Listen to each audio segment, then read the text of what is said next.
Sissy, go sissy. Hey sissy, go sissy. Hey sissy, Peace to the haters. go Bye, sissy. see you later. Hey, You my sissy, road dog, go sis, sissy. we are greater. Hey, Holding sissy, it down, and go you know we stay sissy. true. Hey, Fam sissy, to the end go is how we sissy. do. Hey, Fam to the sissy, end go is how we sissy. do. Hey, Fam to the sissy, end go is how we sissy. do. Hey sissy, go sissy. Hey sissy, go sissy. Go, go, go, go, go. We the bomb, let's go sissy. Hey. We the bomb, let's go sissy. Hey. We the bomb, let's go sissy. Hey.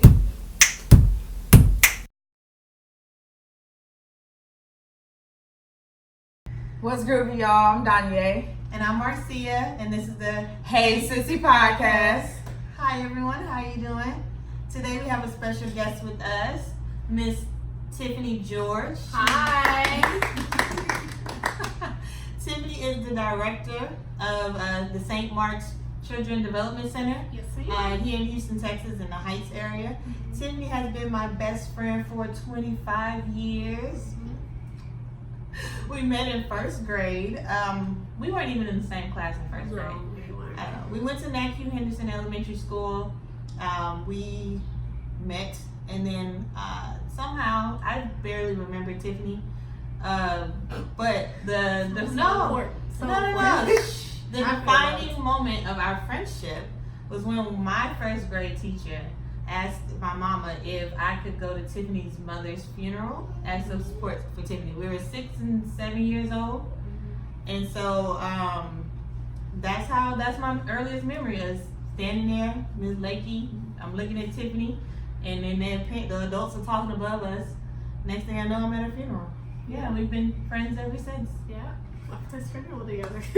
Yeah, it started the bond that didn't break. Mm-hmm. Now we have a child in the video. Okay, so yeah, that's our friendship. And yeah, I think you have some questions for us because Tiffany and I have technically been lifelong friends, and so you want to know what that's about. Yes. So, how do y'all maintain a great friendship as adults? Because kids, work, family. How do y'all maintain y'all friendship as adults? Oh, okay.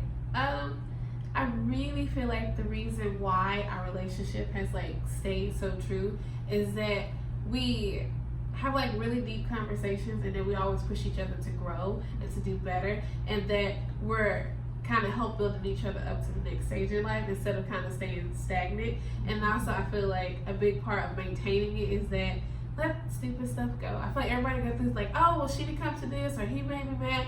It's whatever. We get over it real quick.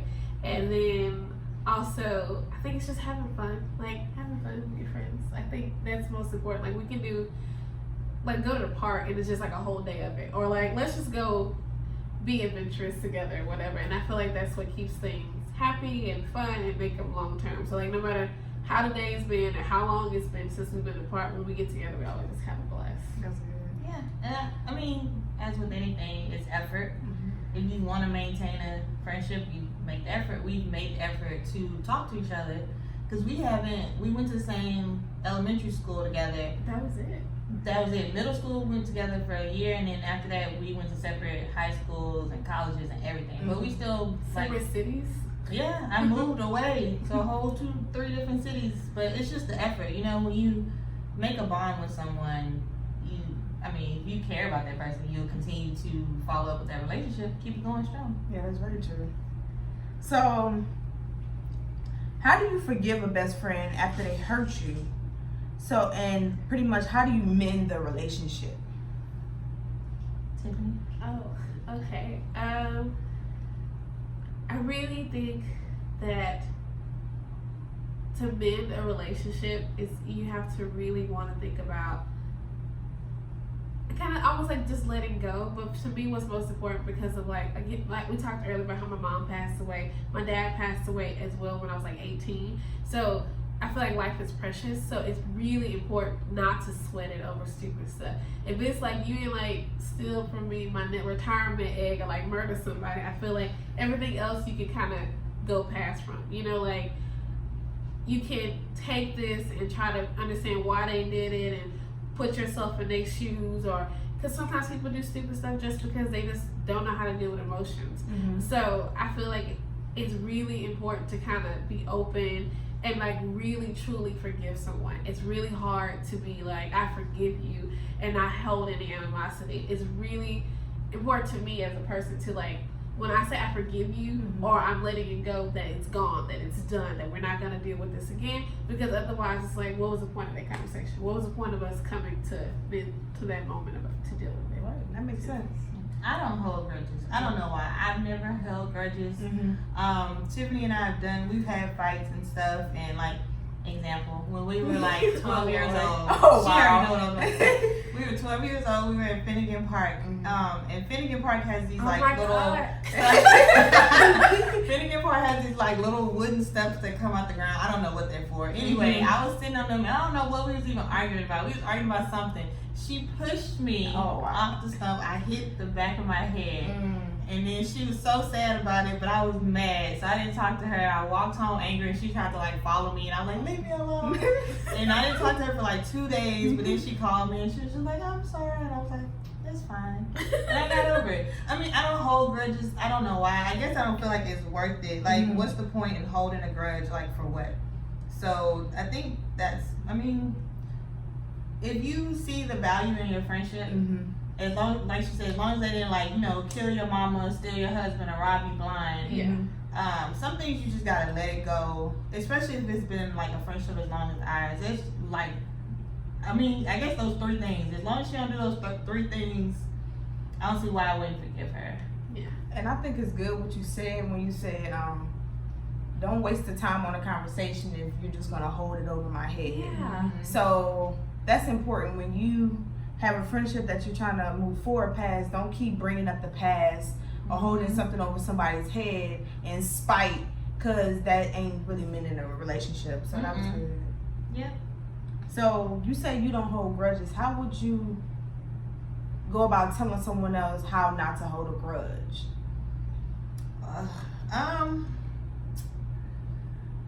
I don't know. I guess it's not worth the energy, honestly and truly. Because if you think about it, when you're holding a grudge with someone, it requires you to avoid them in certain situations. It requires you to like be like, well, I don't want to hear nothing about that person. You're thinking about them while they not thinking about you. It takes up too much thought, too much energy, and you end up like altering your life just because you're mad at someone. Like, for why? For what? It's like, just, yeah, they did you wrong, cool, whatever. You said Leetta? I don't know. I said, yeah, they did you wrong. wrong. She said Leetta. Yeah, they did you wrong, Okay. cool, whatever.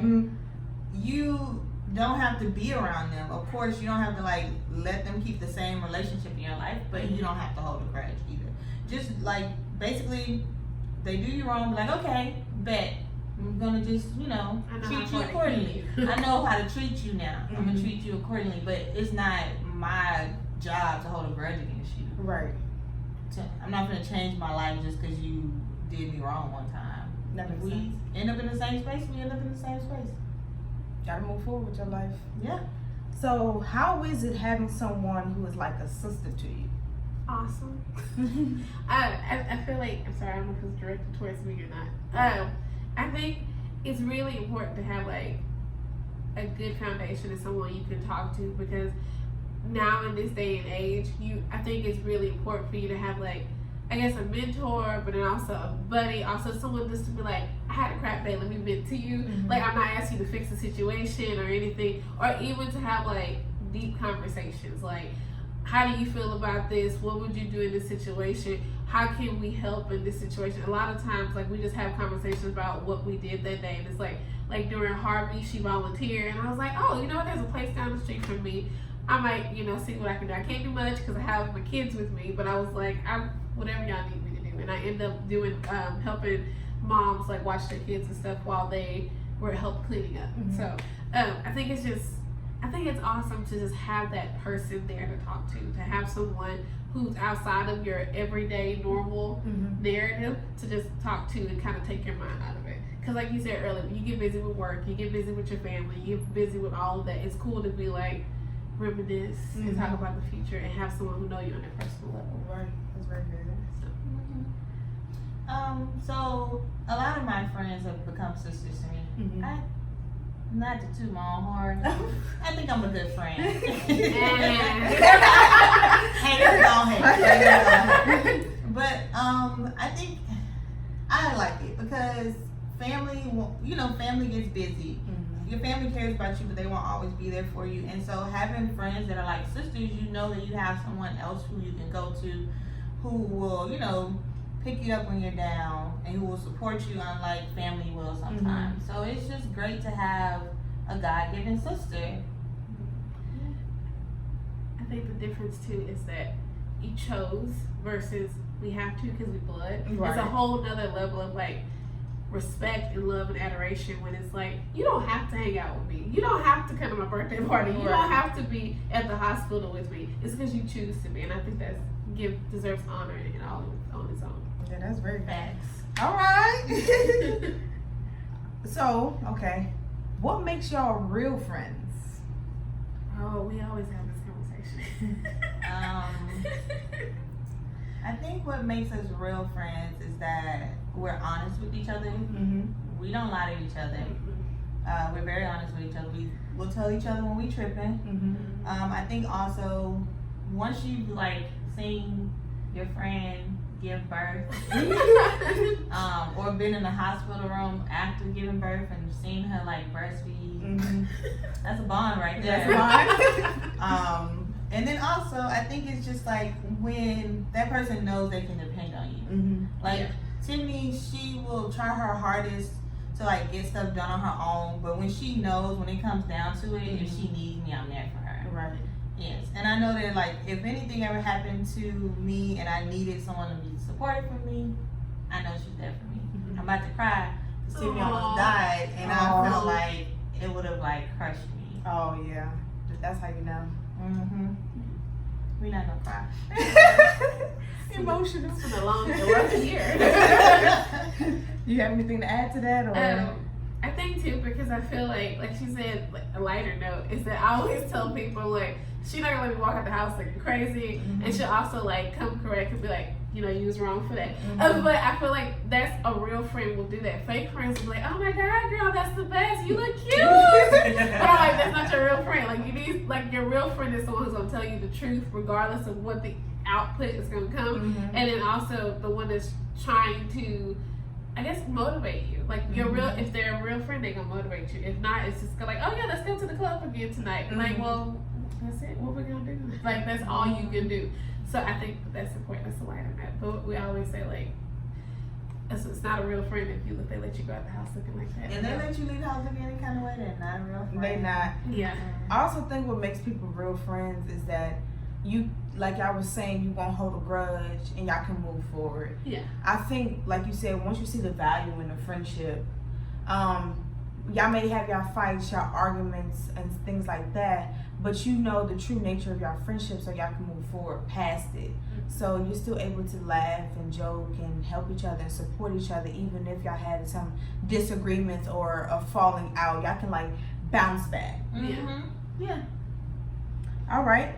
So why do you think people stay friends with fake friends? Because it feels good. Oh, you think so? I think so. I think people stay friends with fake friends because it feels good. It's the ones that's just oh, let's go to the club together. Oh, come to my baby shower. They like the fluffiness of it. I think people enjoy that. But for me personally, I like deep conversations. Let's talk about politics. Let's talk about religion. Let's talk about those things. But with fake friends, it's just did you see Desperate Housewives this week? It's superficial. But I think some people like that. I feel occasionally, I was not fake friends, but acquaintances. It's okay to have those people oh yeah, let's just go hang out for the weekend. But I'm if we're gonna travel to a campsite in Colorado, I'm not taking my fake friend. I'm taking a real friend. Right. So also, I think people keep fake friends because one, they may not have any real friends. And so it's better, and some people may think it's better to have some friends than no friends. Also, people are good at using other people. Oh yeah. So depending on that person's status, they may keep them around because they know that, oh, as long as I'm her friend and I can get to meet this person, or I can get to do this, that, and the other. So they know the relationship ain't nothing deep, but they like, as long as she invite me to this and then the other, I'm going. Yeah. And so some people, they like having like numbers. Right. And so I like quality over quantity. Not everybody's like that. I think what you were saying about status is important. I think people keep those fake friends around for attention, feeling like they're important, feeling wanted. Yeah. Like you said, status, portraying a particular status or viewpoint. Or whenever I'm seen with this person or that person, to maintain a sort of identity. I think a lot of people may sometimes define themselves through who their friends are. Yeah. And so they try to keep those people around. Exactly. You kind of touched on it, but if you have anything to add, my other question was, what are ways to identify a fake friend? Ooh. I got a couple. One, you having a flashback? No, he's like, I got a couple of fake friends. Oh, no. I got a couple of ways. A couple of ways to identify. If you ever get in some kind of like distress, even a minor amount of distress, and you call that person, they just like, oh man, that's messed up, I'm gonna pray for you. That ain't a real friend. Thoughts and prayers. If all they got is thoughts and prayers, if you going out, if they invite you out to dinner or something, and you like, oh, I don't have any money, if they don't offer to pay for you, that ain't a real friend. Because real friends will be like, oh, that's fine, I'll pay for you. Because like, Nikki and Tiffany and I, we wanted to go out to eat, and Nikki didn't have any money. So Tiffany was like, oh, I'll pay for you. Like, she don't have to do that for Nikki, but she wants to. Right. And so I enjoy your company that much. Like, I enjoy being around you, that I'm like, here, I will use whatever I got. Like, because I want to spend that time with you. Exactly. And they know, and also, real friends know that it's not so much a tit for tat thing, but it's like, I know that if you have me this time, you know I got you next time. Right. So yeah, so those are 2 ways. And I think another one is if you only hear from them when like certain events are coming up. Like, say you got to connect on Super Bowl weekend, and they like, hey girl, like they start messaging you right around January. Hey girl, what you doing in February? You know, I think those are like key signs. I think another one is when they take more than they give. Yeah. They always need something from you, but when it comes time, you need something from them, like you were saying. Crickets. That, yeah, you don't hear from them, they don't have nothing. And I also think, this is going to kind of go into another question, but when that friendship causes you a lot of stress, there's no joy in the friendship. Yeah. You know what I'm saying? There seems to be a lot of gossip or this and that and issues going on. I feel like that friend is not really genuine. Yeah. True. You got anything to add?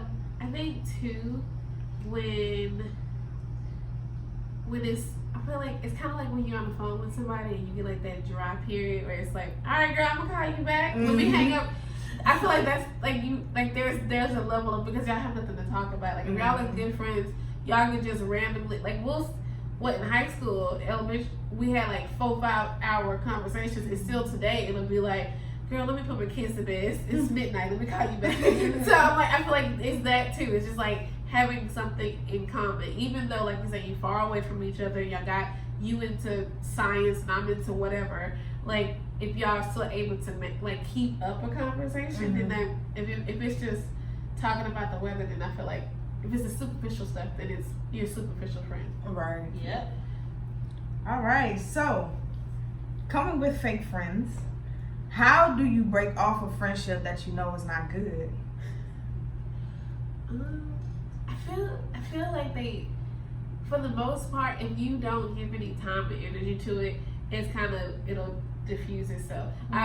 Someone told me like earlier last year that things work their way out. Like, don't give yourself to stress about stuff and people and things like that. Like, you're like, I wish this would take care of that. Things typically work themselves out. Eventually, they will get the hint and be like, okay, let me step out of this. It's a whole other thing if they're trying to ask to use you for things. Then you have to be like, no. But typically, if it's just a fake friend who just want to hang out with you because y'all drink together and that's it, eventually they will just fade away. Because I feel like it doesn't have to be ugly. If you want to call me up on your birthday a year from now, that's fine. But I'm also like, if that's all you want to do and I'm not into that, then it's what we're gonna do from here. Yeah, and I think another sign of a fake friend, and which is also transition to how you can break that friendship off, is if you're always reaching out to that person, like you're the main one starting the conversation, they never reach out, that's a fake friend. And so then if you recognize that, just stop reaching out and see how long it takes them to reach out to you. Right. They may never reach out to you. And you're like, well, there goes that. That makes sense. Put it in their court. Yep. All right, so is the word friend used too loosely now? Yes. Okay. Absolutely. Okay, Tiffany, tell us why. I think, and this sounds because of Facebook. I don't think you're saying I was like literally because like I have people who will just be like, I met you once at an event. You saw my name tag, and now you Facebook me. And I'm like, I use Facebook for like personal, business, all of that stuff. And I'm like, that's fine, but I'm like, but you're not my friend. Right. I feel like a friend will require more steps than just, hey, Facebook buddies. But I feel like people, like I was explaining to my daughter, she's 13, that there's acquaintances and then there's friends. And it's not even just about the give and take, but it's just, do y'all mesh well? Like, are y'all just even the same type of person? Like, she's been through that before where it was kind of like, I thought this person was my friend and she didn't do me wrong, but she did someone else wrong.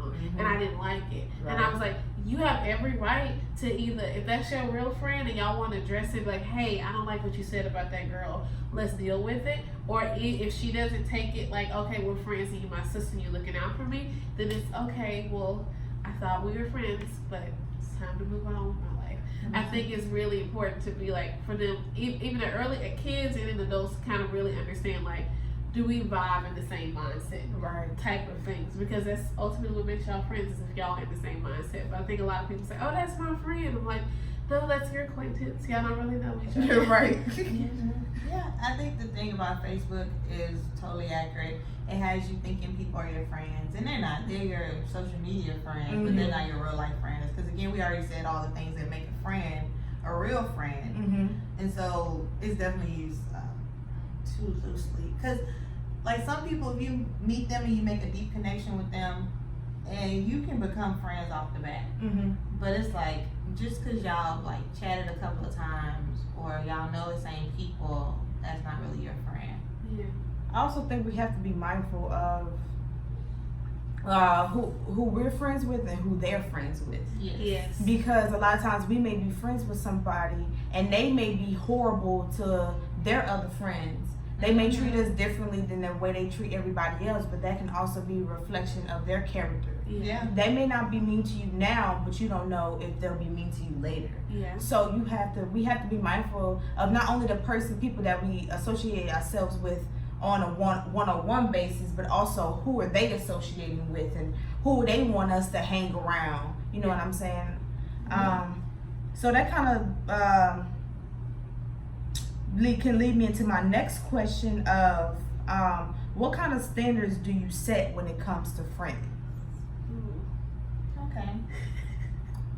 What are my standards for friends? Because I'm actually like shout out to Lieutenant Sunny for this. Because we was talking today and she was saying how she kind of had to set standards for friends. And I never really thought about it like that.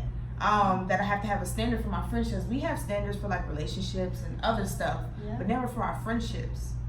Yeah, I don't think it's something I've been consciously aware of, but a lot of my friends are similar to me in that they are working on improving themselves. So they're like, working on, getting better jobs or getting higher degrees or excelling in the jobs that they do. That's a lot of my friends. A lot of my friends support me. They're highly educated. They like to travel. They're responsible with their money. They're good parents. Like, I'm not a parent, but Tiffany and Tori and Aaliyah, like, they're good parents. And those are people, basically, I guess a lot of my friends are kind of people I look up to in a way too. Because there's something I admire about all my friends. So like Tiffany, I admire how well she is with her girls, and I admire her like passion about education, early childhood education. She's super passionate about it. And then like my friend Diane, she's a lawyer, and it's like she just went for it. Like I was just like, okay, Diane, get it. And I like Jamie, she's just honest, flat out honest. I like that about her. It's like there's something I admire about all my friends, even the newer friends that I made, and my old longtime friends like Marcia. That chick, she's just blunt and straightforward, and sometimes I'm just like, ma'am. But that's just who she is. I think that's another thing about my friends. They just accept who they are. Like Brandy knows no strangers, and I appreciate that about her. She's the sunny, bright personality. I love Brandy. And so, like, all my friends are people I admire. So as far as setting standards, I guess it's just don't hang out with people who do things you yourself wouldn't do. Right. Okay. None of my friends are like heavy drug users. I don't hang out with no drug dealers. None of my friends are doing anything illegal, as far as I know. Brandy gotta look at Don't tell me if you are. But as far as I know, that's So I think that's looking at. You have to evaluate who you are, and then evaluate your friendships. Right. If your friends are all doing shady stuff, I mean, are you a little shady on the inside? Look at that. So yeah, that's a great question. I haven't thought consciously about the standards of my friends, but when I look at all of them, they're all great people. Like I have no qualms with any of them or anything they're doing in their lives. I guess I don't have like a standard. I guess if anything, like she said, I really do identify with people who are real. Like you can be from this side of the tracks to that side of the tracks and be like real and honest and just okay and accepting of who people are, and if that's okay, then that's okay with me because that's the type of person I am. I don't look at you on the outside, I look for who you are on the inside, and that's what's important to me. So I guess if that is my big standard, is that if you can't accept people for who they are and want people to grow and want people to feel comfortable, because that's something that I've learned that I've struggled with is feeling comfortable in your own skin is really hard to do, and then you don't need someone on the outside telling you you're doing it wrong. Right. So it's really important for me to hang, like for me, just people and friends in general, is that you just gotta be cool with people. You gotta be happy. You gotta be warm and inviting. Do you have any standards? Do I have any? When we talked about it earlier, I've never really thought about it. Usually before, my biggest thing was personality.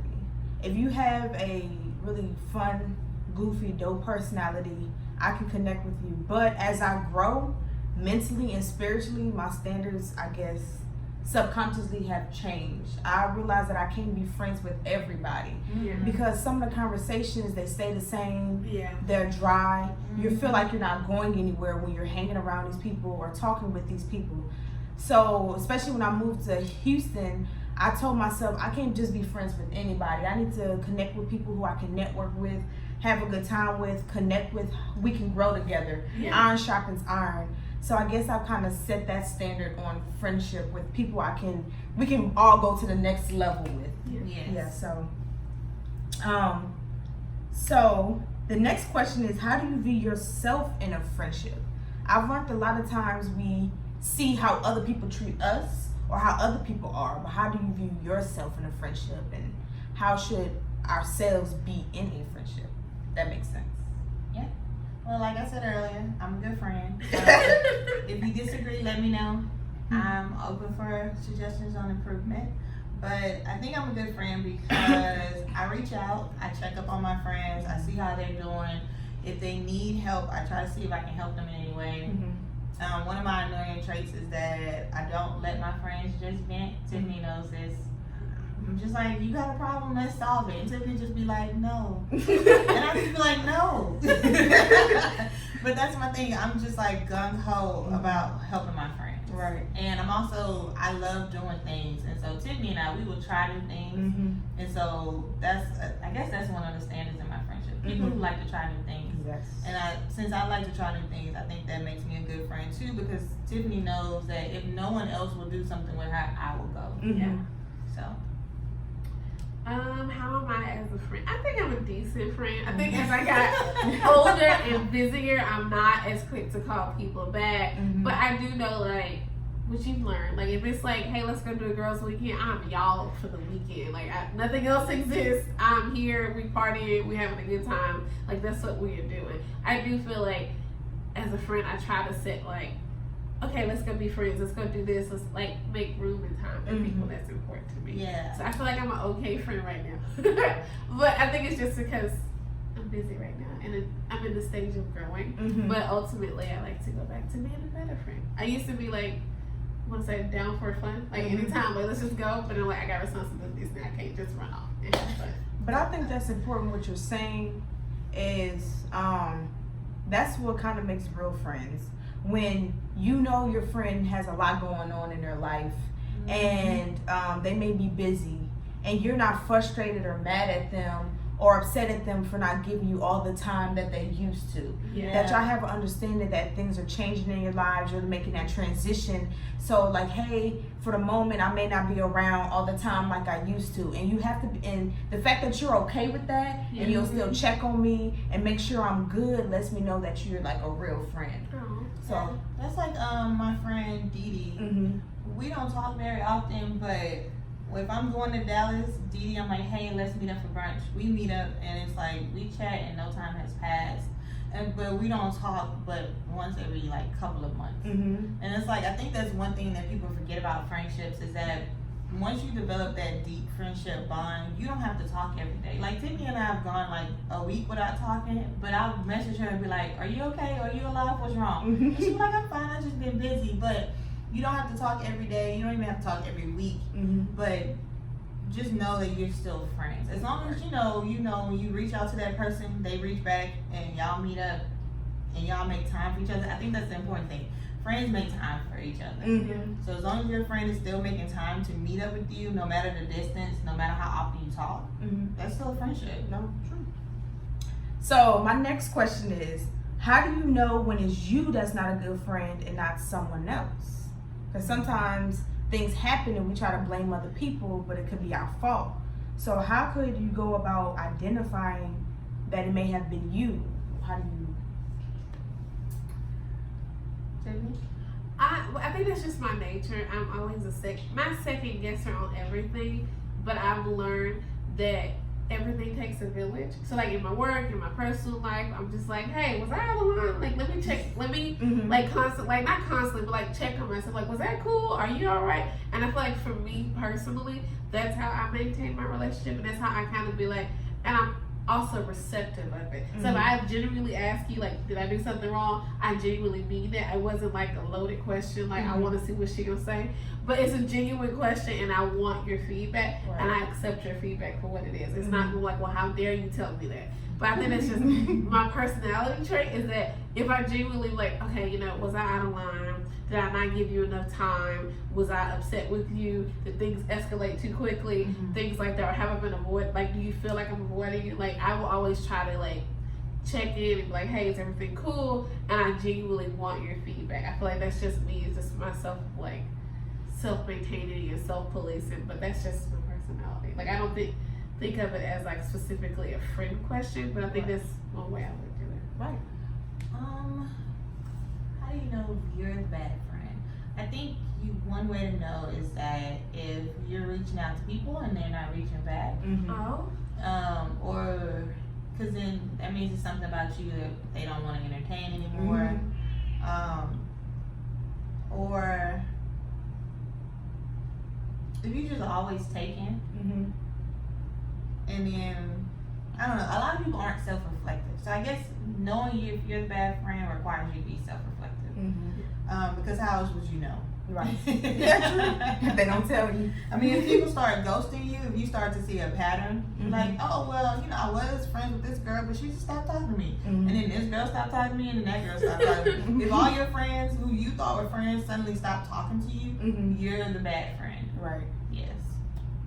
That self-reflection is important. Yes. And I think if you feel a little guilty about a situation, it could have been on your part.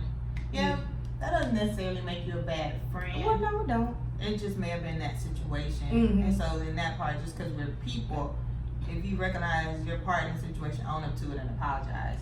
I also, sorry, I didn't mean to cut you off, but also if you start off every conversation with I and me. Oh, if you start off every phone conversation, every text with I and me and what's going on with you, then you may be the bad friend. Because they're obviously going to be like, hey girl, let me call you back. Because if you're just very self-absorbed, then Yeah. if you start to like notice a pattern of everything is about me, then it's a chance that you could be the bad friend. Yeah, if you can't say anything that's going on with your friend currently, like if somebody asks you, how's Tiffany doing? Oh, she doing fine. How's the girls doing? Oh, I think they doing all right. Yeah, how old is Malaya? How old is she? Girl, I don't even know. Like if they can't answer no questions, Right.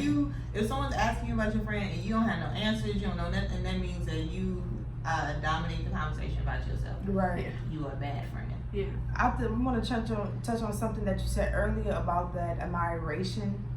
I think that's also important in a friendship when you can admire something about your friends.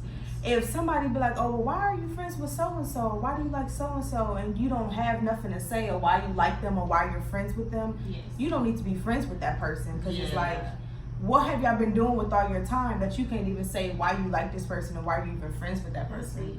Yeah, that kind of goes with the superficial nature of friends. Mhm. Like, if you and all your friends, all y'all do is gossip, and somebody asks you, well, what do you like about them?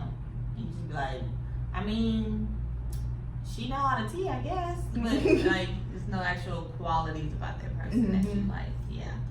I also think one very important thing, well, not just friendship with any relationship, but with friendships, is communication. Yes. If you feel some kind of way about a situation or about what a friend did to you, don't leave them on a back burner and just have them, don't ghost them, don't stop talking to them, don't leave them hanging. Yeah. Or don't go running your mouth to a whole bunch of other people talking about that person. Yep. Go to that person, say, hey, I didn't like this, I felt some kind of way about this. Then y'all can hash it out that way. Yep. I think that also makes a real friend, like y'all said, being honest, being able to go to that person and communicate, and not having all these outside people dictating how y'all friendship should go or how you should handle that person. Correct. Yes. And like you said, that's just a part of like relationships in general. That's a level of maturity too. Everybody's not mature enough to handle a situation head on. Also, you just have to treat people. You also have to treat people like humans. I'm like in my field, treating someone as a human. Like people don't really understand that concept that we are human. We make mistakes. It will the same amount of like energy and like frustration that you feel on the other side, the other person is feeling the same about admitting that they were wrong, or even they may not be wrong. It may you be wrong. You might be the person that's wrong, but it takes an immense amount of emotion and like self-reflection to come to be like to just come to the table and be like, hey, we had a problem. Let's address it. Yeah, and people have to realize that how you perceive the situation is not how the other person perceives it. Yeah. So it's like our lives dictate our perceptions of certain situations. Because you don't know what that person went through, and so if you do something and it makes them reflect on a past situation, they can have like a sometimes violent reaction. You like, what are you tripping over? But then it's like if you address it head on, you can find out that you repeated something that triggered something from her past, his or her past. And so it's like Tiffany said, you have to understand that people are people, and it's like try to see it from their perspective, and if you can't, talk to them about it. But sometimes you may do something that was not intentional, but just how they perceived it may have just dictated to them that they didn't want to continue this friendship. And you gotta accept that. Anything else? That was great. Yes. Oh. All right. Well, thank you, Tiffany. Oh no, not yet. Wait, I just want to say a few things real quick. So when y'all go into choosing your friends or looking at y'all current friendships, one, pay attention to how much you know about that person. See how they treat you, how you treat them. Really reflect on your conversations.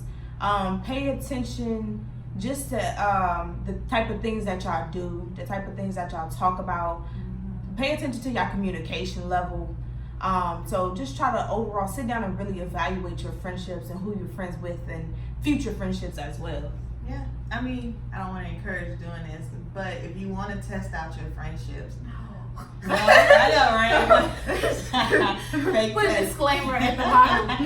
I mean, I'm not encouraging you to do this, but consider it maybe as an option. If you want to test out your friendships, call up a person you haven't talked to in a long time, see how they're doing, and just ask them, hey, how do you view our friendship? Do you think I'm a good friend or X, Y, Z?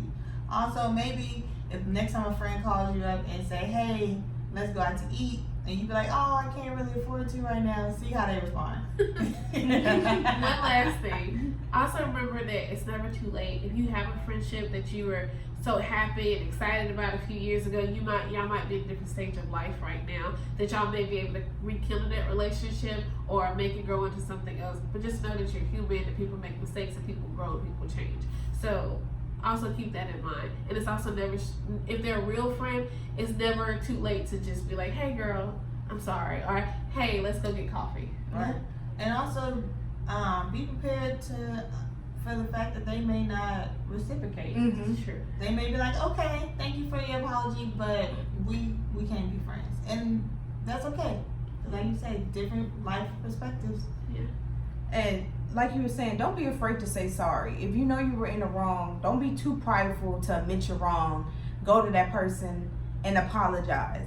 Because something as simple as a sorry could mend that friendship, but sometimes pride can get in the way. We don't want to apologize. And now that a great friendship is broken because there is a lack of communication once again.